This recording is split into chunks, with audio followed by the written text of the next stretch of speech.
Stop me if you've heard this one before. I'm gonna kill it! I'm gonna kill my creation! Salutations! Soapboxing4Rinoa here with episode 24 of Soapboxing4Rinoa. Originally, this was going to be me talking about a few ideas of who I'd like to be the final character for Smash Ultimate.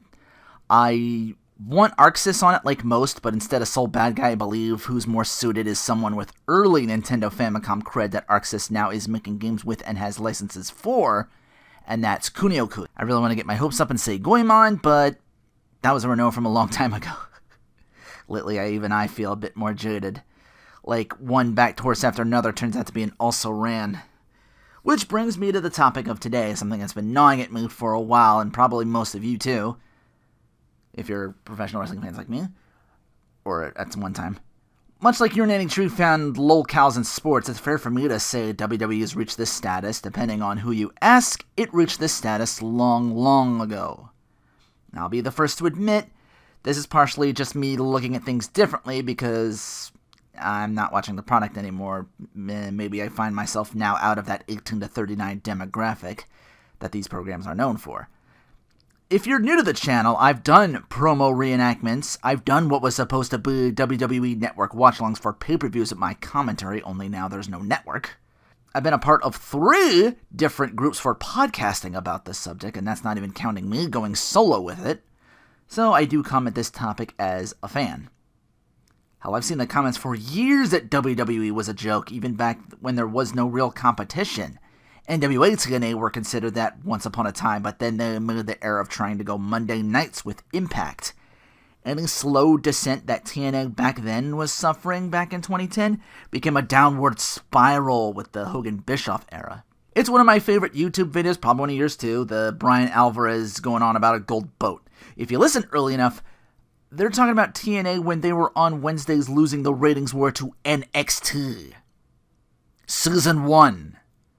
You remember that NXT? This weird game show Survivor-like malarkey with rookies and pros? WWE failed to learn from that history and thus doomed themselves to repeat it by going after Wednesday nights with AEW. Yeah, taking one of your biggest successes on the WWE Network and putting it on free cable just to combat this new in Triple H's words, piss-ant company is totally best for business. Then the pandemic happened, and then the massive furloughs and layoffs despite Florida governor and super spreader Ron Dipshittis ensuring that both WWE and AEW got to continue shows. Watching those who I spent literal decades of my life to be tossed aside. It's disrespectful and gutless no matter what kind of argument you want to make, because they made money during this time rather than lost. The exodus of talent sought new mountains to climb. Look back again on the first season of NXT. Out of those 8 rookies, Wade Barrett's the only one remaining as a color commentator.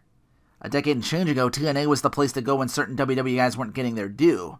Christian Cage emerged as the biggest franchise player up until Kurt Angle showed up. Now in AEW, fast forward, Rusev becomes the monster workhorse that we all knew he deserved to be. Jon Moxley running roughshod throughout the entire roster, even becoming their champion.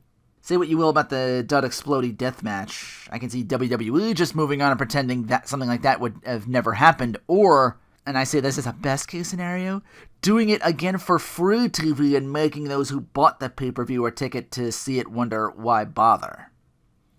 AEW acknowledged the flub and make its storyline that Kenny Omega sucks at building an explosive. It's dumb either way, and they tried badly to salvage it, but again, WWE, the do it over for free, to be honest, is their best case scenario, like I said.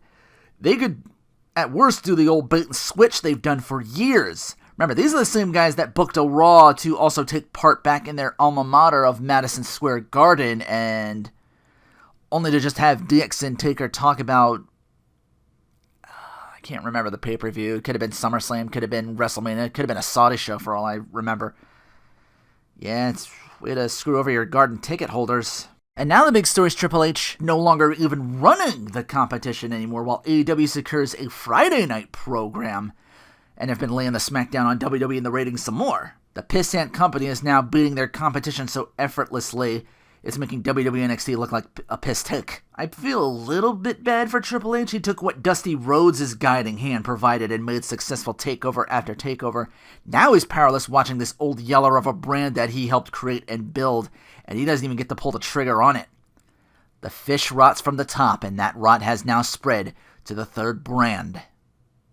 Again. That's not best for business. That's the textbook definition of insanity. Much like that promo I just showed you, a lot of other promos back in the day sounding mad prophetic now, from Paul Heyman's work shoot saying, "Have you watched the television show lately? Vince McMahon has lost his mind. Man doesn't have it anymore." To CM Punk's work shoot of, "He's a millionaire, should be a billionaire." You know why he's not a billionaire? Because he surrounds himself with yes men who will tell him everything he wants to hear. Who's now in AEW with the potential to eclipse Kurt Angle's success in TNA. If you build it, they will come. But maybe I can look back on this one day and see WWE somehow pull a TNA, get their own new management hot potato for a while, and then survive somehow. That's the tragic irony. The poetic justice would be Ted Turner or someone from that family buying WWE. How's that for a booked finish? Ted Turner winning his battle with dementia and avenging the loss of WCW. Hell, AEW's already on the network that gave us Monday Night Nitro. Seems almost fitting, the turnabout. Pride cometh before a fall, and when a company as big as WWE falls, it's going to hit the ground hard. People still to this day backing Vince McMahon and thinking he can do no wrong and thinking the company's all aces. Let me ask you this question. Do you look at this current product and think this wins over what AEW's promising and delivering on? Hell, this current WWE would get eaten alive by WCW 2001. Those did survive the Russo-Hogan-Bischoff era and were on the track to coming together again before the Time Warner AOL merger put an end to it. They'd be comparable to the bad decisions TNA was making in 2010, and more people, I think, would have flocked to MMA or New Japan Pro Wrestling than before. Fans and talent. There was always an alternative. Now we've really ramped up in that department. We're seeing former WWE stars thrive without the bubble of McMahon. We're witnessing Vince's slain enemy from his takeover of operations rise from the dead. The territories. It sure feels like that sometimes with talent flocking from there to all sorts of other promotions and building those places up and finding success there. Mickie James going from trash bag to helping a rising contender in NWA doing what WWE won't anymore, an all-women's wrestling pay-per-view. The Matt Cardona, formerly known as Zack Ryder, getting over with a championship of Extreme and rubbing a little salt in that wound. The promises of WWE's past are present everywhere else but. And you can only fool some of the people some of the time. You can only fool some of the fans for so long. I may be on the outside looking in now, but I still have a Twitter, so Saturday I saw everyone just in disgust at a return for Becky Lynch winning the SmackDown Women's title in seconds Saturday at SummerSlam. We're now in a timeline where WWE somehow failed to have us hate and boo on Becky Lynch in SummerSlam 3 years ago to possibly succeed in the year present. For all the wrong reasons. I feel bad for Bianca having it done to her, Becky having to do it, Carmella getting trotted out, Sasha getting COVID apparently, which is why she wasn't ready for SummerSlam, and most of all the fans that are still watching. This is not such good shit. This is you being a household name, but so's garbage and it stinks when it gets old too. You either die a hero, or you live long enough to become a retread of the bad decisions of the competition you purchased 20 years ago. Before you ask, yes, I'm still doing a promo week in October. Might be my last unless I can find some more. My issues with management, not talent, that I'm going to be reenacting. But anyway, that was just something I needed to get off my chest. With that said, take care, and thanks for listening.